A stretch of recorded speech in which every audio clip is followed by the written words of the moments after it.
আসসালামু আলাইকুম। কেমন আছেন সবাই? আশা করি সবাই ভালো আছেন। এই ভিডিওটা বানানোর একটাই উদ্দেশ্য, যারা প্রত্যেক দিন আমার মেসেঞ্জারে আমাকে মেসেজের মাধ্যমে একটা প্রশ্ন করতেছেন, তাদেরকে উত্তর দেওয়ার জন্য এই ভিডিওটা বানানো। আশা করি আপনারা এই ভিডিওর মাধ্যমে সেই প্রশ্নটার উত্তর পেয়ে যাবেন। তো সবাই আমাকে জিজ্ঞাসা করতেছে, সবাই না, হাতে গোনা কয়েকজন জিজ্ঞাসা করতেছে যে ভাইয়া আপনি ফেসবুক থেকে মান্থলি কত টাকা ইনকাম করেন, আপনার ডলার কত টাকা আসে মাস শেষে। তো আমি যদি হিসাব করি তাহলে মনে করেন সবকিছু কাইটা কুইটা আমার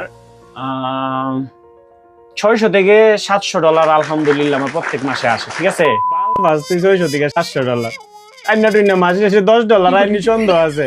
বললে 600 থেকে 700 ডলার বা ফেসবুক দিকে তোরে কইছি কইবার লিগা দেখতাছো, একটা ভিডিও বানাইতেছি, একটু ভাব সাপ লইতাছিলাম, তোরে কেডা কইছে ভিতর দিয়ে কথা কল লিগা? চাপা কম মারস না বাট সমবায় না রাইবার ভিডিও বানাইতাম না।